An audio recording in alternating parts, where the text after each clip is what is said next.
오늘 우리에게 주시는 하나님의 말씀은 마태복음 11장 16절부터 27절까지의 말씀입니다.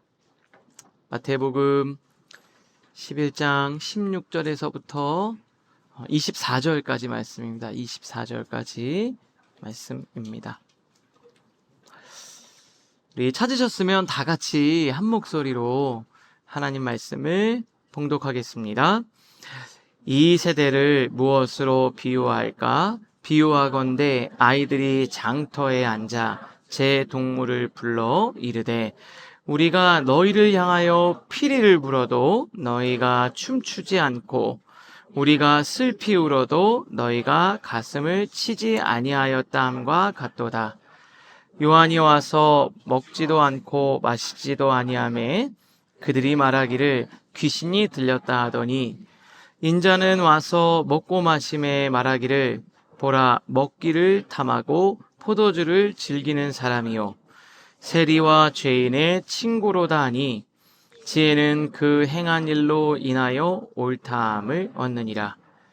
예수께서 권능을 가장 많이 행하신 고을들이 회개하지 아니하므로 그때 책망하시되 화 있을진저 고라시나 화 있을진저 벳세다야 너희에게 행한 모든 권능을 두로와 시돈에서 행하였더라면 그들이 벌써 베옷을 입고 제에 앉아 회개하였으리라. 내가 너희에게 이르노니 심판날에 두로와 시돈이 너희보다 견디기 쉬우리라. 가버나움아 내가 하늘에까지 높아지겠느냐 음부에까지 낮아지리라. 내게 행한 모든 권능을 소돔에서 행하였더라면 그 성이 오늘까지 있었으리라. 내가 너희에게 이르노니 심판날에 소돔 땅이 너보다 견디기 쉬우리라 하시니라. 아멘. 우리는 계속해서 마태복음을 가지고 하나님의 말씀을 나누고 있습니다. 심리학이나 인지과학에 확증 편향이라는 그런 용어가 있습니다.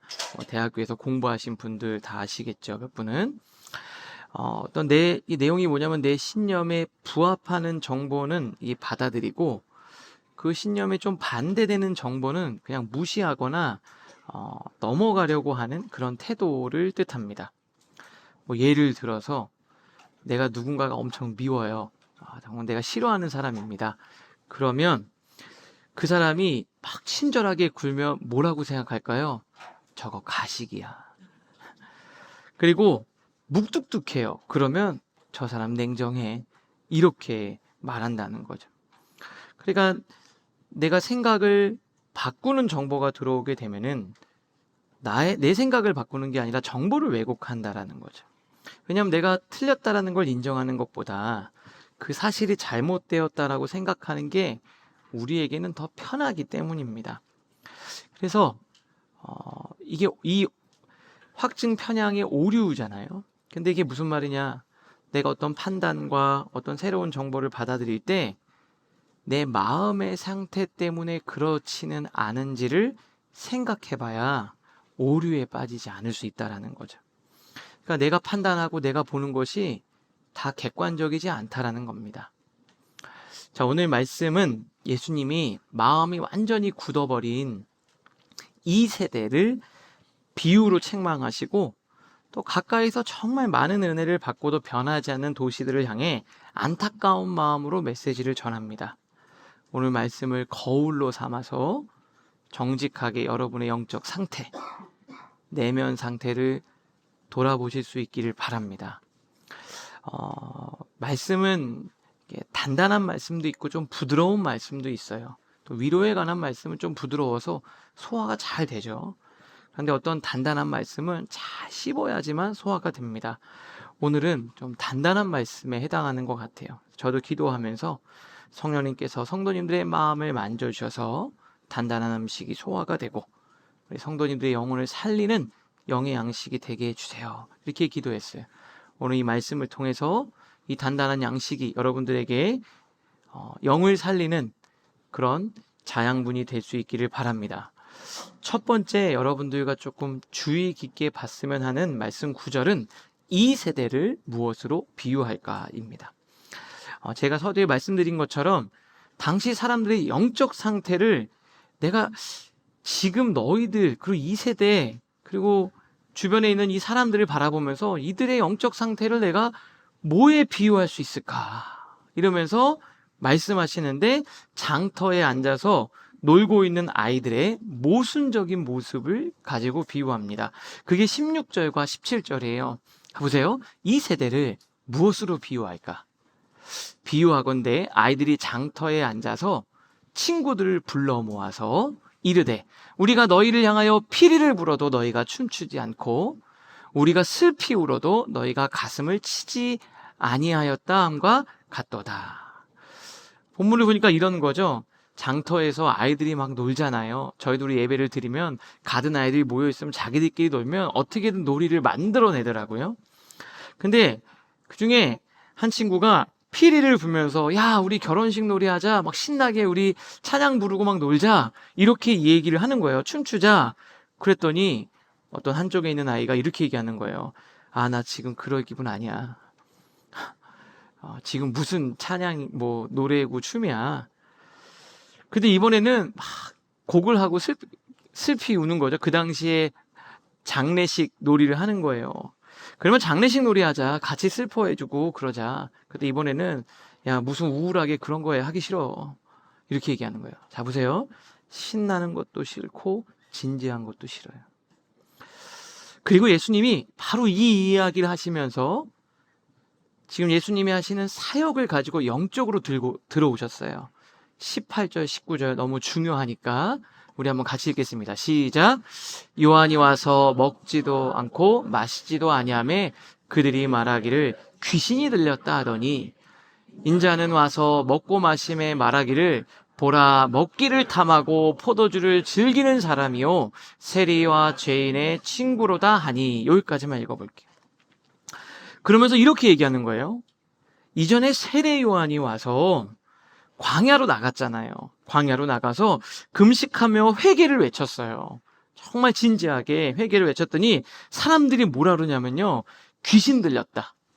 세례 요한을 보고 야 뭐가 정상적이지 않아. 왜 이렇게 극단적이야. 혼자 동떨어져가지고 뭐 이렇게 저렇게 신앙생활을 해? 이렇게 얘기를 한 거예요. 근데 이번엔 예수님이 오셔서 예수님 어떻게 하셨죠? 광야로 안 나가시고 사람들 사이에 들어가셨어요.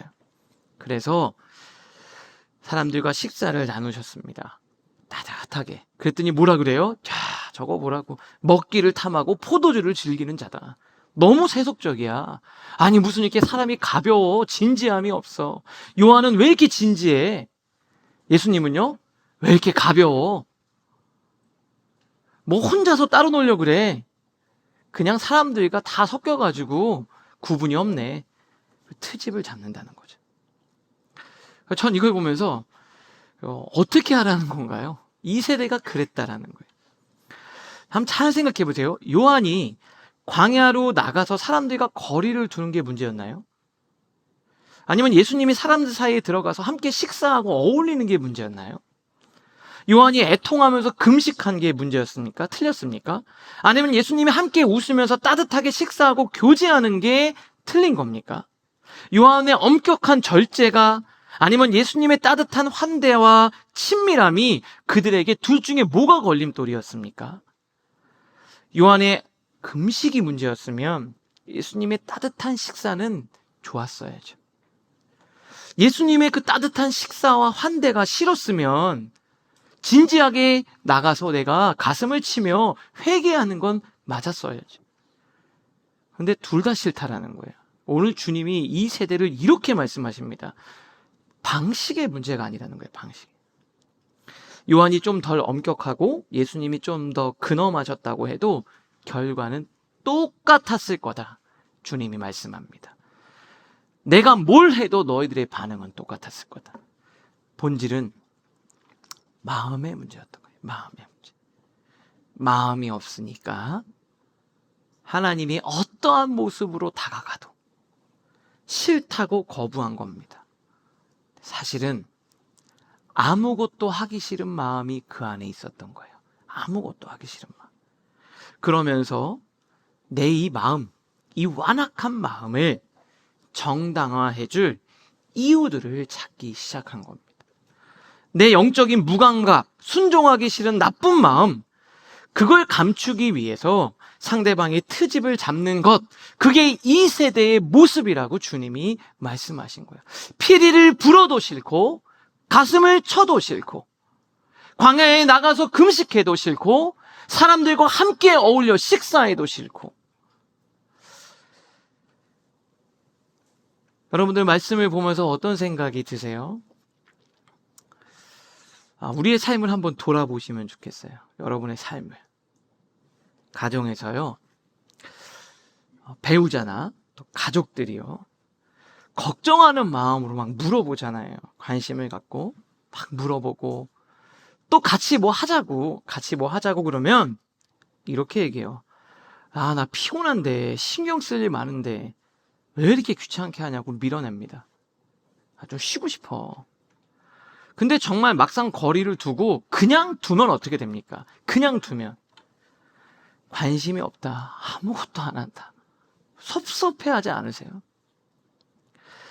그리고요, 상대가 노력하고 있는 거 보입니다. 애쓰고 있는 거 보여요. 그런데 다 마음에 안 든다 말하고 차갑게 못되게 구는 이유들이 다 있을 겁니다.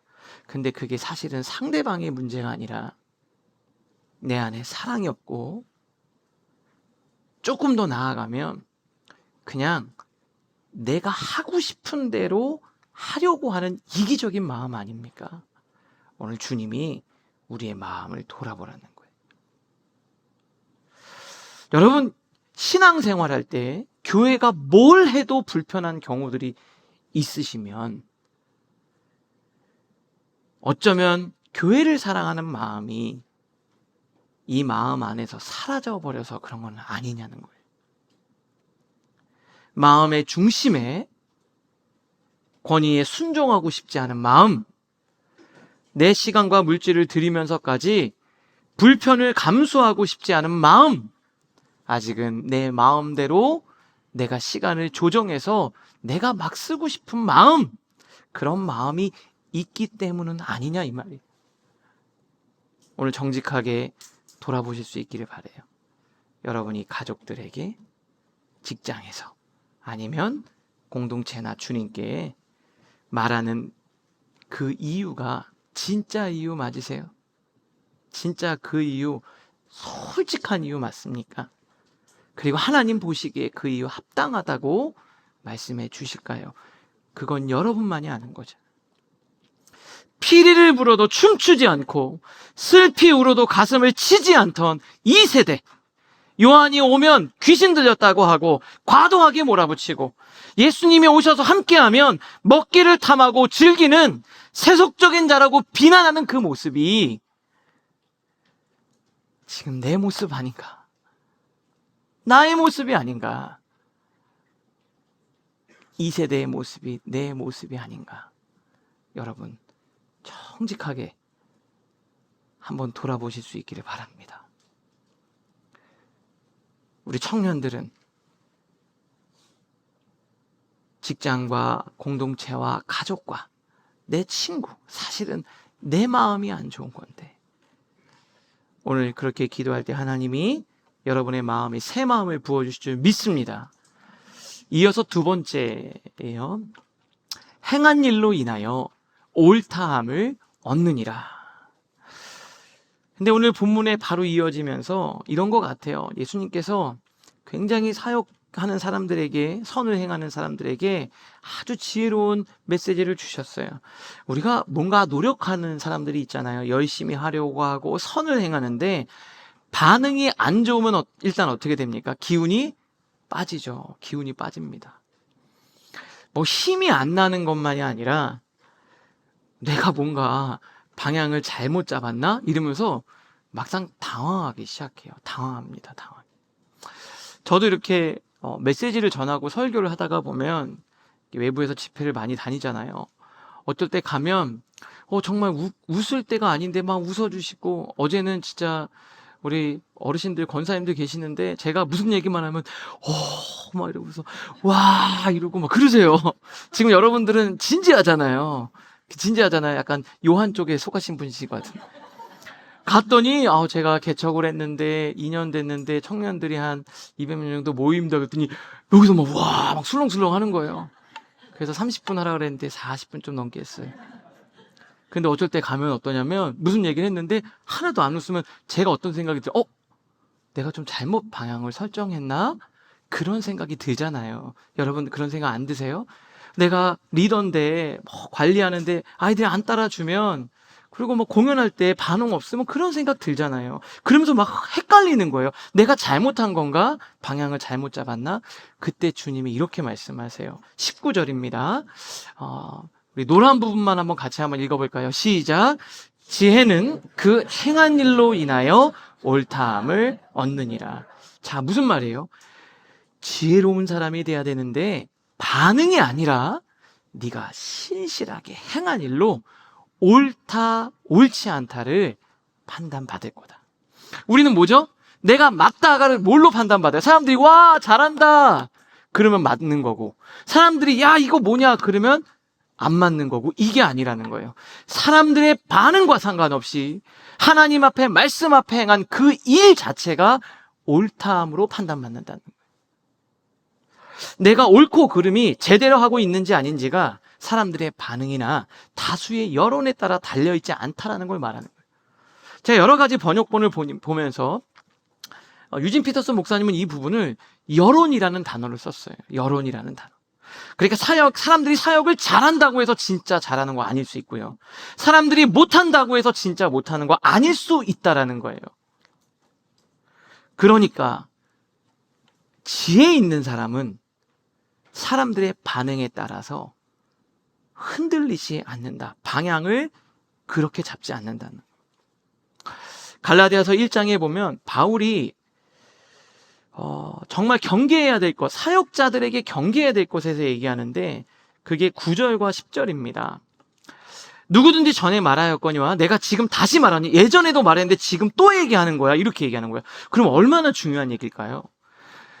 만일 누구든지 너희가 받은 것 외에 다른 복음을 전하면 그 복음이 뭔가 색깔이 흐려진 거예요. 딴 얘기를 하는 거예요. 저주를 받을지어다, 이렇게 얘기했어요. 사역자들한테 정신 똑바로 차려, 그렇게 하면 안 돼. 그러면서 뭐라 그러죠? 10절 같이 한번 읽겠습니다. 시작.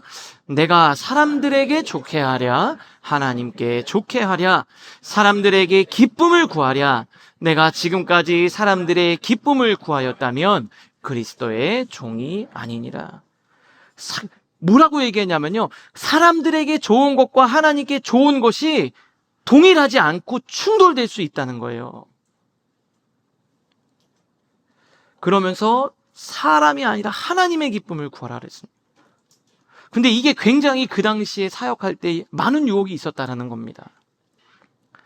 다른 복음을 딱 들어오는 통로예요. 다른 복음이 뭘까요? 갑자기 부처님 얘기하고 그러진 않을 거예요. 그러나 그 메시지 자체가 사람들에게 초점을 맞추는 메시지가 되는 거예요.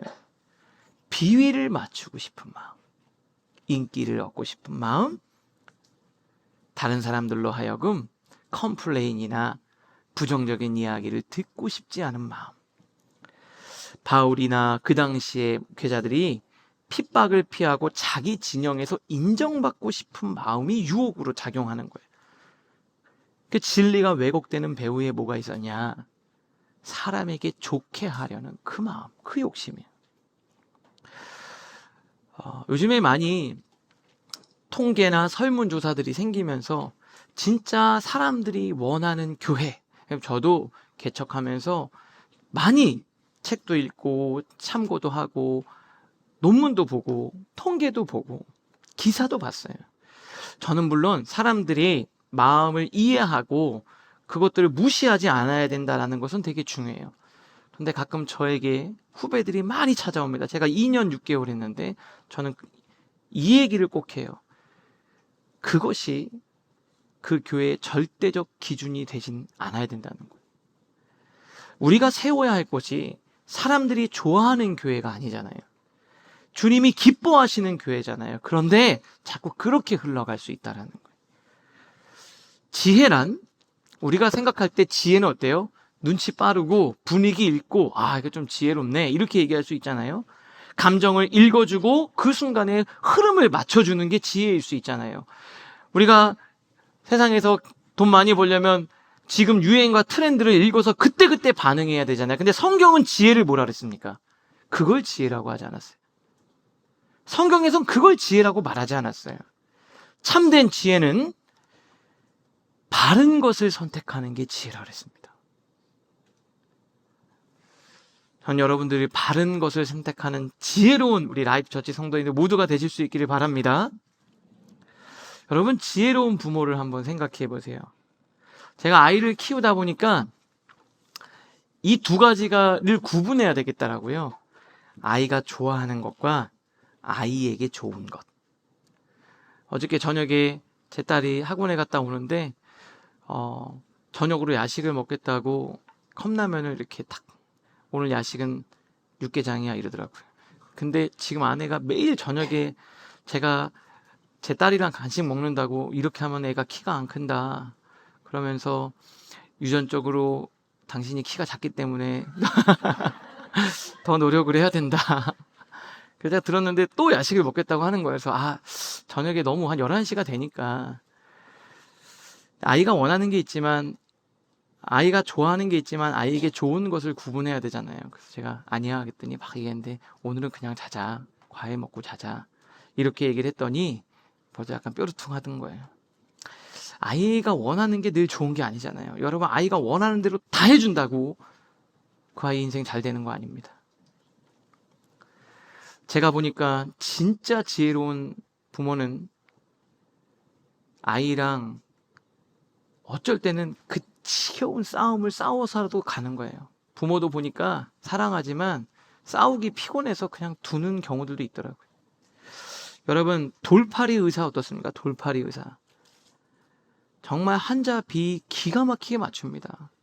가면은 최고의 의사예요. 그분은 그냥. 의사인지 뭐 내 마음을 꿰뚫고 있는 사람인지. 그래서 아픈 수술이나 무서운 얘기 안 하고요. 그냥 편안한 처방만 내려요. 환자가 나빠졌다 죽든 상관없어요. 그 사람은. 근데 진짜 의사는 다르죠. 다릅니다. 주님은 의사라 그랬습니다. 여러분, 우리 라이프 처치는 어떤 교회가 돼야 될까요? 저희가 지금 가는데 지금 우리가 이 시점부터 계속해서 이 생각을 하지 않으면 우리는 사람들이 좋아하는 교회가 될 가능성이 높아요. 우리가 싸우지 않으면 그냥 사람들이 원하는 교회가 되다가 끝나버릴 거예요. 주님이 기뻐하시는 교회로 가야 돼요. 근데 그게 충돌할 때가 있어요. 제가 말씀드릴게요. 꼭 그런 건 아니지만 여러분, 그때 어떤 교회로 우리가 함께 나가야 될까요? 저는 진짜 좋은 것을 주는 교회가 되기를 원합니다. 여러분, 사역을 하다가 보면 가끔 이런 얘기가 있어요. 제가 전에 부교육자 할 때도 이런 얘기 좀 들었는데 제가 원래 목사님들 잘 인정 안 하거든요. 그런데 우리 신 목사님은 진짜 정말 훌륭하십니다. 이렇게 얘기하는 어떤 분이 계세요. 근데 그걸 들었는데 좋기도 한데 약간 이게 이런 게 있어요. 근데 말을 생각을 해보니까 어느 날 제가 원래 목사님들 인정을 잘 안 합니다 라는 전제는 나는 목회자를 평가하는 기준을 가진 사람이고 대부분은 그 기준에 미달한다 이 말이에요. 그 당신은 훌륭하다 기준을 통과했으니까. 근데 이게 말은 칭찬인데 본질은 평가예요. 그러니까 나를 칭찬한 게 아니라 본인을 높이고 있는 겁니다. 보니까 여러분도 그 주변에 그런 사람들이 있지 않아요? 근데 그게 좋은 것 같은데 뭔가 이상하잖아요. 어떤 사람은 그래요. 내가 보통 사람들 곁을 안 내주는데 너는 우리 회사에서 나랑 친한 몇 안 되는 사람이야. 그러면 어떻게 되는 거죠? 나는 까다로운 취향과 분별력을 가진 사람을 자랑을 하고요. 정작 그 까다로움의 기준이 정말 하나님의 말씀인지 아닌지, 그 사람이 판단이 옳은지 그런지, 그 사람이 나 훌륭하다고 해도 하나님이 저 아니라 그러면 저는 아닌 겁니다. 점검하지 않잖아요. 여러분, 내가 인정하면 좋은 거고 내가 인정하지 않으면 나쁜 겁니까? 그건 다른 문제예요. 근데 이런 칭찬 받으면 은근히 그 사람의 인정을 지켜내고 싶은 마음이 들고요. 그쪽에 맞추고 싶은 생각이 자꾸 들어요. 너무 달콤하니까. 야, 저 사람이 웬만하면 인정 안 하는 사람인데 나를 인정했대. 그러면서 계속 그거를 하고 싶은 마음이 들잖아요. 근데 여러분 속지 마십시오.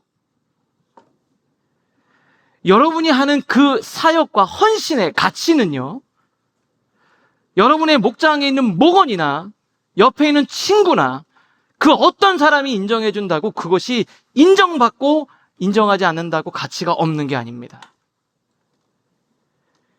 하나님이 인정해 주시면 여러분은 인정받는 사람이 되는 거예요. 사람들이 아무리 박수를 치고 칭송한다 그래도 책망받을 수 있고요. 세상에서 인기 없는 목회자, 외로운 리더일지 몰라도 주님이 온전히 인정해 주는 걸음이 있다 이 말입니다. 가끔 그런 생각이 들어요. 정말 힘들게 목회하는 목사님들이 계신데 그러면 그 사람은 성공한 거고 성공하지 않은 거고 다른 사람 성공한 거냐 다를 수 있어요. 주님이 저에게 그 말씀하시는 거예요. 예수님은 무반응과 비난 앞에서도 타협하지 않고 이렇게 사역하라고 아까 말씀을 하신 겁니다. 지혜는 그 행한 일로 인하여 옳다함을 얻느니라. 여러분이 어떤 일을 하거나 어떤 사역을 하거나 여러분이 어떤 직장에서 일을 할 때 때로는 사람들이 반응하지 않을 수 있어요. 그리고 그 반응 때문에 여러분이 흔들릴 수가 있습니다. 그런데 그때요, 무시하라는 게 아니라 그때 여러분이 제일 먼저 해야 될 일이 뭐냐면 어떻게 하면 사람들에게 맞출까가 아니라 이걸 먼저 생각하셔야 돼요. 지금 내가 하나님 앞에 신실한가? 나 정직한가? 내 마음의 중심이 하나님을 향하고 있는가를 먼저 생각해야 된다는 겁니다. 사람들의 반응이 왜 이렇지? 그걸 고민하기 전에 나 진실한가? 하나님 나에게 뭐라고 말씀하시나? 그걸 먼저 생각을 해야 된다는. 예전에 제가 막 반응도 없고 힘들고 어렵고 그렇게 할 때 저희 어머니가 그런 얘기 하시더라고요. 신목사, 복은 하나님이 주시는 거야. 그 얘기를 진짜 많이 했어요. 복은 하나님이 주시는 거야. 인정 못 받을 수도 있고 저도 막 그랬죠. 막 했는데 뭐 힘들고 뭐 괜히 내가 오해를 받아서 뭐 이번에 내가 안 혼나야 됐는데 혼났고 중간에 괜히 끼어들어가지고 막 사역하다 보면 그런 거 많아요. 여러분 얼마나 아까 말한 것처럼 이렇게 해도 싫다 그러고 저렇게 해도 싫다 그러고 제가 이분 막 계속 위로해 드렸더니 어느 날 가더니 목사님이 저쪽 편이라고 그랬. 저는 저쪽 편도 아니고 이쪽 편도 아니에요. 또 권사님이 그러시는 거예요. 그런데 위로하고 계속 기도해드렸더니 어느 날부터 그분이 쌀쌀 맞은. 아이고 힘든 거. 근데 제가 막 여러 가지 그때 어머니가 그랬어요. 진실하게 해라. 진실하게 해라. 흔들리지 마라. 복은 하나님이 주신다. 전 여러분들 복 하나님이 주시는 거라고 생각합니다. 여러분 어떤 생각, 여러분이 어떤 말을 하고 어떻게 해도 하나님이 지혜가 뭡니까? 행한 일로 인하여 옳다함을 얻느니라. 묵묵히 말씀에 따라 신실히 걸어가는 라이프처치 성도님들 되실 수 있기를 바랍니다. 세 번째입니다. 권능을 가장 많이 행하신 고을들이 회개하지 아니하므로. 이어서 20절을 우리 한번 읽어볼게요. 시작. 예수께서 권능을 가장 많이 행하신 고을들이 회개하지 아니하므로 그때 책망하시되. 여기 표현을 보니까 가장 이런 단어를 사실은 말씀에서 잘 안 씁니다. 근데 이렇게 썼다라는 건 이 마을들이 좀 특별했던 것 같아요. 가장 많이 하나님이 능력과 이적을 행하신 고을들이 있어요. 그 세 개가 있는데 고라신, 벳세다, 가버나움입니다. 지도를 보면은 갈릴리 그 바다 너무나 크니까 갈릴리 호수 위쪽에 고라신, 가버나움, 벳세다 다 이게 그냥 다 동네예요. 뭐 한 멀어봐야 5km도 안 돼요. 떨어진 게. 그럼 되게 가까운 거잖아요. 멀지 않고. 이 손바닥만한 지역에 다 붙어 있습니다. 근데 이 지역이 예수님의 사역의 심장부에 해당했어요. 여러분 가버나움은요. 예수님께서 나의 동네, 내 자기 동네라고 불릴 정도로 애정이 있었어요. 사이가 엄청 좋은 거죠.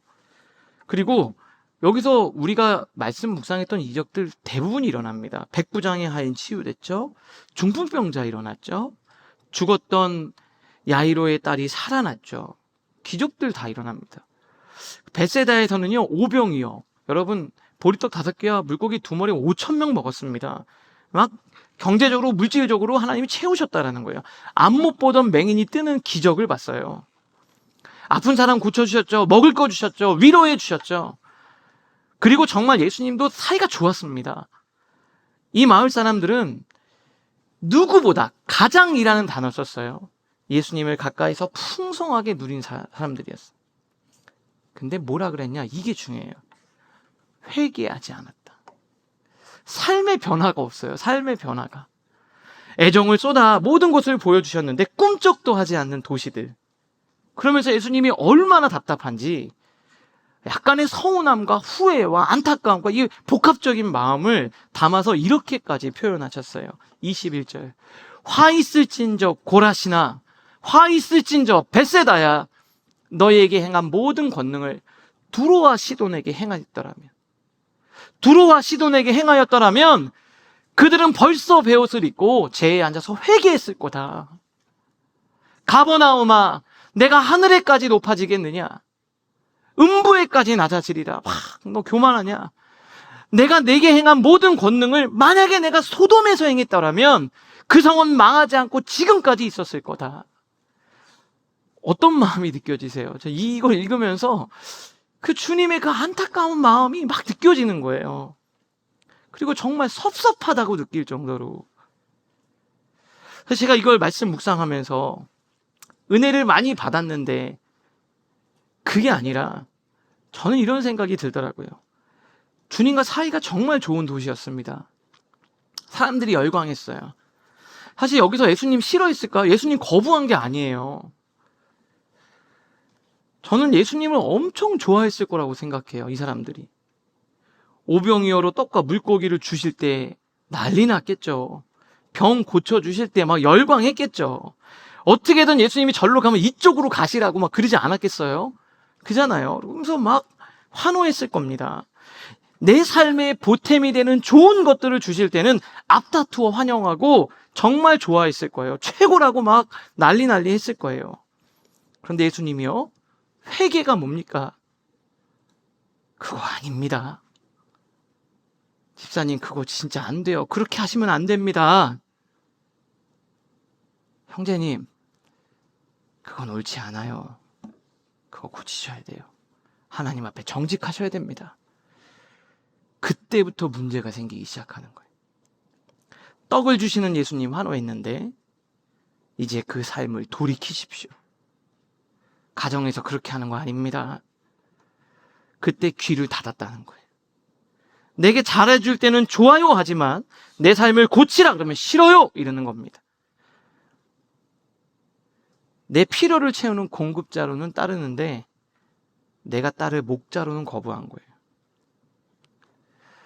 저는 말씀을 묵상하면서 이걸 읽을 때 그 주님의 안타까운 마음이 막 느껴지면서 짙은 탄식이 너무 공감이 많이 됐어요.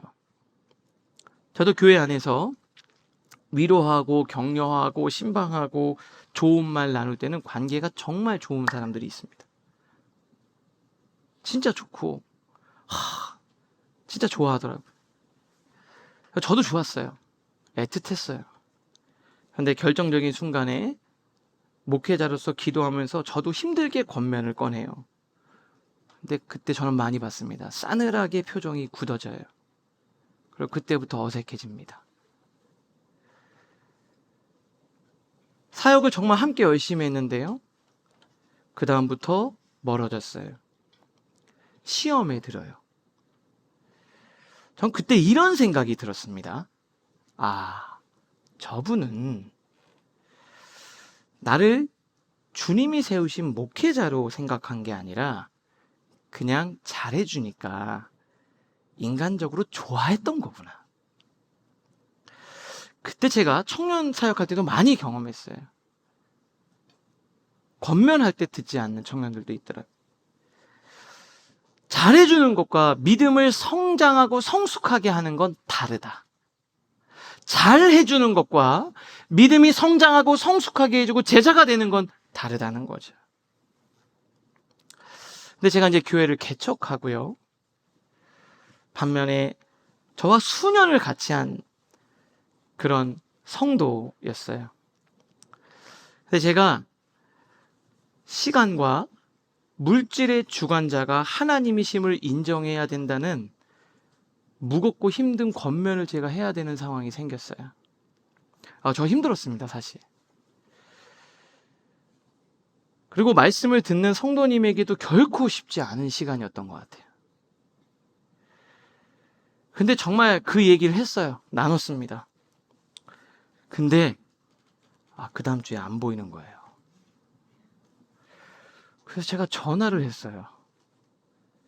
그랬더니 목소리가 거의 안 나오더라고요. 감기 몸살로 너무 아파서 회사도 못 갔다고. 근데 진짜 목소리가 아프더라고요.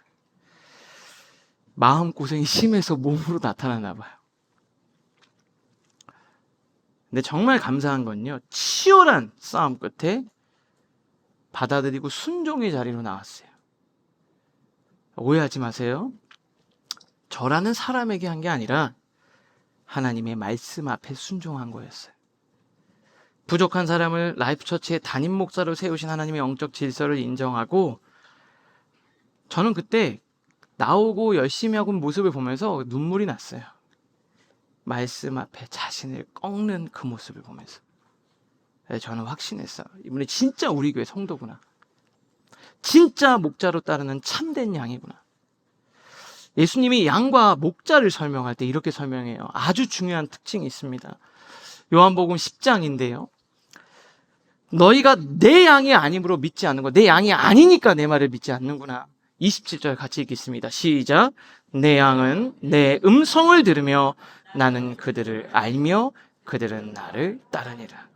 양의 특징을 뭐라 그랬습니까? 막 쓰다듬어 주니까 막 좋아해서 막 따라오는 게 아니라 음성을 듣고 따른다 그랬어요.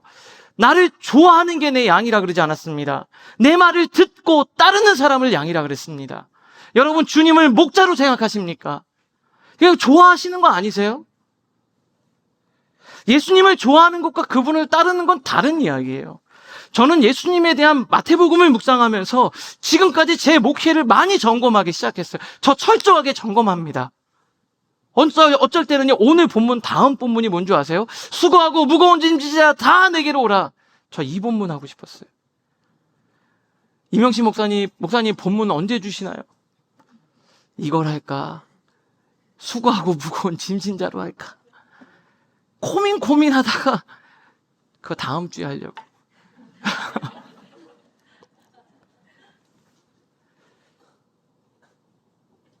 라이프처치의 호감을 갖는 것과 라이프처치의 뿌리를 내리는 진정한 성도는 차원이 다르다는 걸 알았어요. 여러분, 저는 우리 목사님 진짜 좋다. 우리 교회 정말 좋다. 이게 어떤 의미인지를 생각하시고 단순히 그 이상을 넘어가기를 저는 권면합니다. 예전에 사역할 때 생각이 나는데요. 그분은 저랑 그렇게 좋지 않았어요. 근데 저랑 딱 이제 부서가 여러 개 돌잖아요. 그럼 저랑 딱 사역을 시작했는데, 저도 좀 걱정했어요. 이분과 사역을 하면 어떨까. 근데요, 그분이 딱 사역을 시작하는데, 그분이 사역자로서 방향을 딱 잡으시더라고요. 그리고 다른 거 상관없이 그 질서의 안에서 사역을 진행하시더라고요. 그 부서가 진짜 잘 됐습니다. 저 그거 보고 못 깨달았냐면, 그 부서가 부흥했어요. 영적인 기류가 달라지더라고요. 그분이 하니까. 그리고 다른 부서 가도 그분은 똑같았어요. 정말로. 이분 진짜구나. 이분 진짜구나. 전 여러분들이 다 진짜가 되기를 원합니다.